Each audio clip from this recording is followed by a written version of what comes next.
friends, it's Jasmine, and I hope that you are doing well wherever this video finds you. In today's video, I really want to talk about Pomanders, which is something that I have made for part of this RTA schooling stuff that I'm doing right now, which, by the way, that's really delightful. I'm having a lot of fun with the Red Thread Academy. 10 out of 10 would recommend. And because of the Red Thread Academy, it kind of introduced me to Pomanders, which I feel like I've seen them before, but I hadn't really ever worked one of my own. So it led me down this really fun rabbit hole of like arts and crafts, which I always love that in my practice. When I'm able to do something with my hands that's practical and actually make something. First of all, if you're new here, hi, thank you for clicking on this video. I make witchy content. I am a witchy content creator on multiple different platforms. So check out my links down below and thanks for stopping by. You are a returning viewer. Thank you for coming back and sticking with me. I've been working on this series that I've kind of just been calling Cosmic Witchcraft, though I really kind of loathe those like witchy labels in the craft, like Crystal Witch, Green Witch, Star Witch. I don't necessarily vibe with that whole concept because a witch is a witch and a witch does what a witch does kind of thing. But unfortunately, using some of these labels sometimes, especially on social media per algorithms, just helps the content do better. Since last spring equinox, when the sun entered the first degree of Aries for the astrological new year, I decided here on my channel I wanted to kind of go on a little bit of a journey myself and also with you all, where we really take a look at the celestial seasons as the sun goes through all 12 of the zodiac and kind of think about how we can weave some of that celestial cosmic energy being radiated by the sun to us through the stars, if you will, how we can weave some of that into our practice. Project Cosmic Witchcraft is basically taking a look at how we can look to the stars for guidance in our craft and our practice, whether we're using this on a lunar level during full moons, dark moons, waxing or waning moons, giving you a little bit more structure to some of your lunar magics. I see a lot of witches wanting to celebrate an Esbat or do something for a full moon, but outside of just simple gratitude rituals or this kind of vague manifestation, there's really not a whole lot of structure. And the Esbats here in North America definitely have names linked with their specific region that can add a little bit of direction to the lunar spell. But I do think that looking at what zodiac, the moon, or the sun, if you're wanting to weave some of this on a solar aspect, can be really, really powerful for not only you, but for the magic that you're weaving as well. Because magic does follow the path of least resistance. And if it cannot be done naturally, it will not be done magically. I've already made a video fully detailing my thoughts on the magical celestial season of Capricorn. So if you want to watch that, I highly recommend that you go check it out. I've also made videos leading up through the rest of the zodiac. The only ones that we have not covered yet will be Aquarius, and then we have Pisces, and then we're done with this project. And I kind of need some help from all of you thinking about what I want to start here on my channel for another year and a day, that I will be starting at the spring equinox coming up in 2023. It's hard to believe that it's 2023. I'm still partially living in 2019. Working, you know, Capricorn, the 10th house, work, career, prestige, money. The first thing that came to my mind was job spells or career spells, career development spells, maybe doing magic to enhance your personal skill set that you use at work, or maybe doing a spell on your boss to influence yourself into a higher paid position, or maybe doing some sort of career road opener if you're looking for a change in careers. And I was really thinking pretty hard about this and even talking with my own spirits about what would be appropriate to show for a 10th house Capricorn sort of working. And the more and more I thought about it, the more and more I was kind of coming up just empty-handed. Now, I am a current student of the Red Thread Academy, which is a traditional witchcraft course. I am loving that, by the way. Highly recommend that if you're interested in traditional witchcraft and just growing more academically in your practice, whether or not you choose to use the label traditional witch, I highly recommend that you check it out, because I have been a practicing witch now of just about a decade, so longer than some, shorter than others, but it has really, really given me a lot of really good first pillar academic resources and education, and I'm really enjoying some of the exercises. And one of the things that was done in our Yuletide sort of aspect of the course is making a pomander. So I don't know if any of you have heard of a pomander or not, but that is going to kind of be the theme of this video. It's very much a folk magic craft, which, like I had mentioned, I love being able to get my hands in my craft and be able to physically craft something with my craft. Crafting with your craft. And don't let it fool you. I definitely love a ceremonial magic moment. I am a high magic girl, and I love the beauty and the power of ritual. But also, I'm a slut for folk magic too. Folk magic, low magic, the magic of the people, magic done on earth, so below, as opposed to, invoking on cosmic elements and, ceremonial magic being so much more structured and so much more thought out. There's a huge difference between low and high magic, ceremonial and folk magic. I've talked about this on my channel before. I've even talked about this on my podcast, As the Cauldron Bubbles. You can check that out if you feel interested. This is one example of a pomander, which prior to actually doing this exercise, I feel like I've seen these before. I didn't actually know very much about pomanders, and I had never actually made one of my own.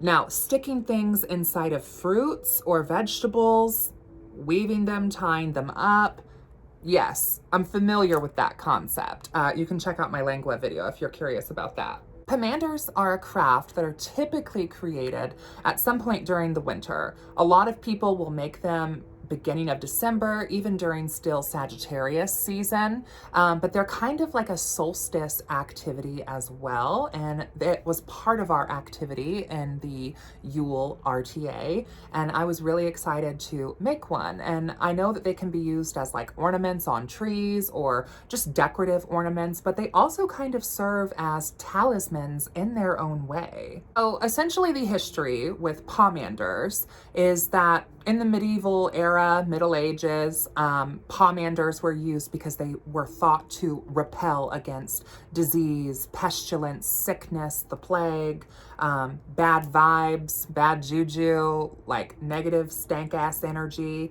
All of that would be repelled by the pomander. And they were something that was used mostly by like wealthy elite people. And also they were allegedly used kind of like potpourri as like fragrance. I will say that at least my pomander isn't necessarily super, super fragrant, but allegedly that's how they were used. Pomanders typically being like an apple of amber, I think is roughly what it translates to. I'm sure someone will comment down below and let me know more exactly. I'm not necessarily a historian. I'm just like an academic enthusiast. So I guess these are typically made out of some sort of citrus fruits. I've seen people make them with other things, but one thing that is a constant is a lot of these autumnal spices, winter spices, dark half of the year spices being used, most specifically the clove. Clove is an herb that I love to work with. First of all, I love the scent of cloves. I love clove cigars, and clove has always been an herb used for strong protection and banishing magic. I believe even its name clove is derived from meaning like nail, like a hammer and a nail, which if you've ever used whole cloves, you know they have that like kind of sharp, pokey, spidey. They have that kind of like sharp, pokey end. The first thing that you will do with your pomander is you're going to want to, one, I would say clean it, so wash it, and then you're going to take some sort of blade or scalpel or maybe even a pen if you choose to, and you're going to lightly carve into the pomander. You can carve very intricate designs. I've seen that and they're gorgeous. You could also carve like a magical sigil into the pomander if you want to, but you're going to carve into the skin of the fruit. And I would say be cautious not to pierce all the way to the flesh of the fruit. You just mostly want to carve the peel. After carving it, you're going to anoint it and dress it.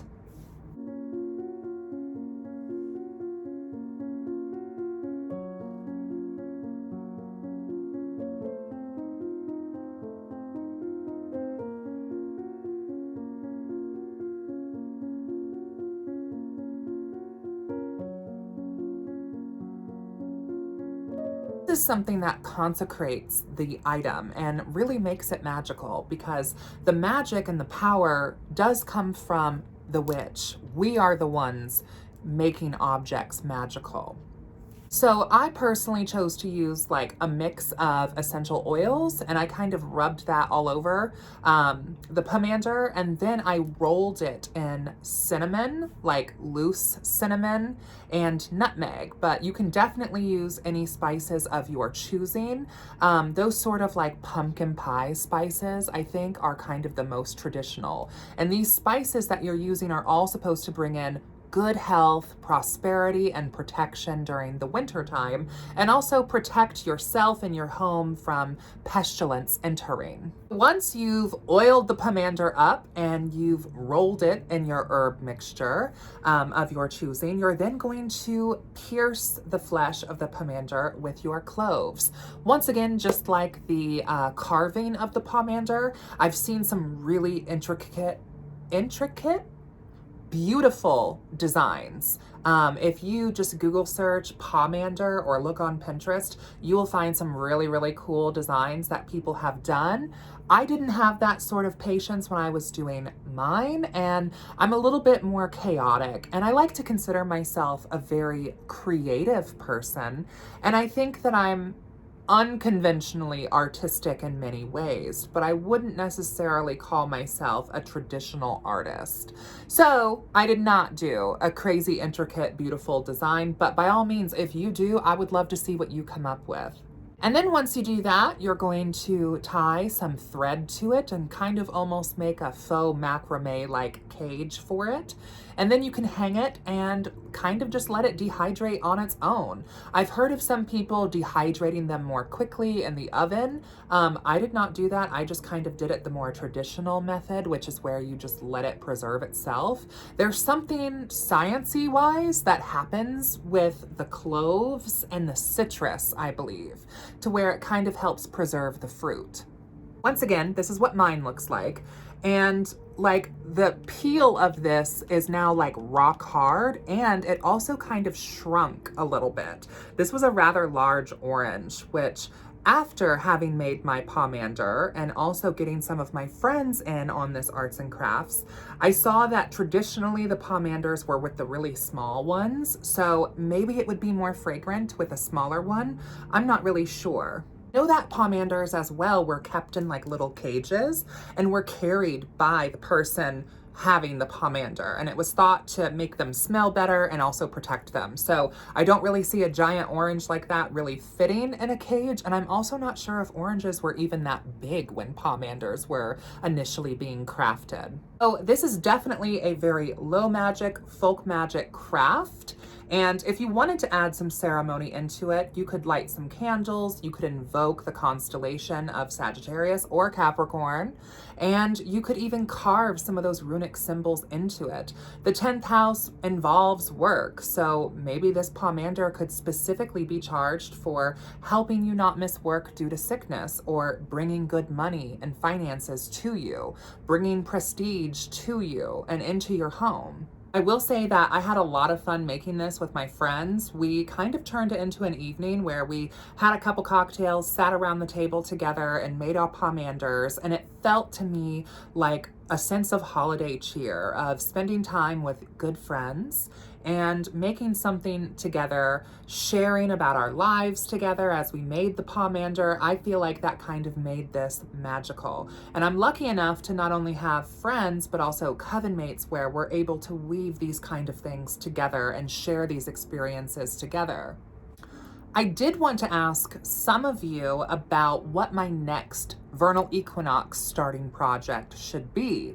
The spring equinox is going to be here before you know it, and I know that we haven't even gotten through the Imbolc tide yet, and so the spring equinox is still a good 2 wheel turns away. However, it's going to be here before you know it. I can feel spring under my feet, just itching to awaken. And with that, celebrating the celestial new year, I really, really want to think of another project to do for a year and a day on this channel. I know that we're not done with this project yet because we still have Aquarius and Pisces to cover.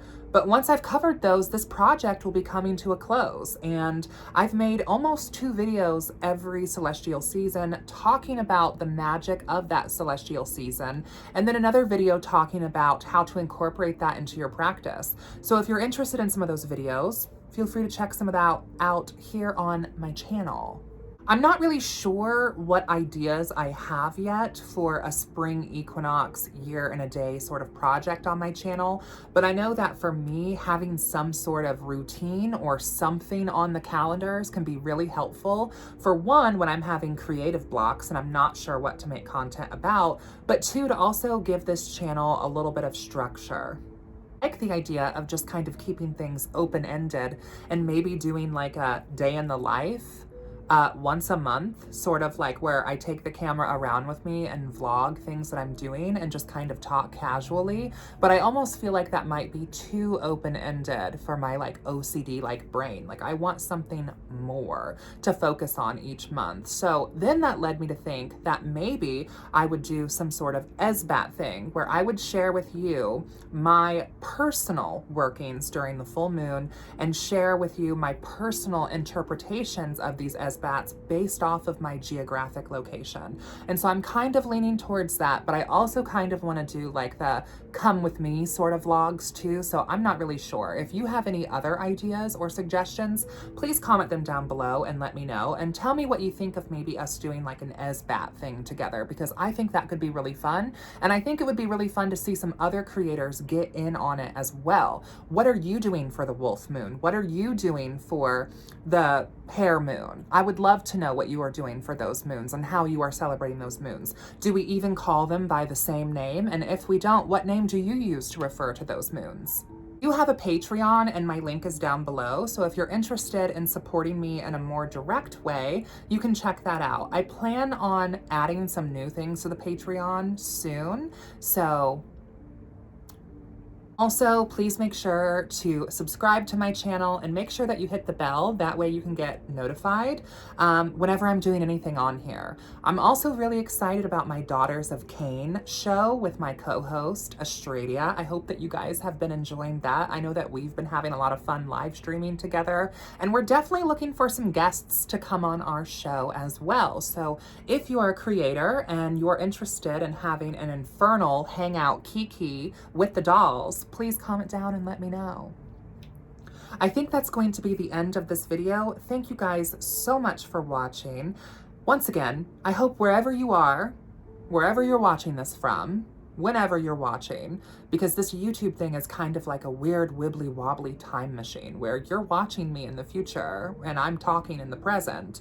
But seriously, I hope that you're doing well, and I hope that you're feeling centered in yourself and in your practice, and I hope that this video was able to offer you, if nothing else, maybe a fun arts and crafts to do with your friends or fellow witches. Until next time, blessed be, and I will see you in hell.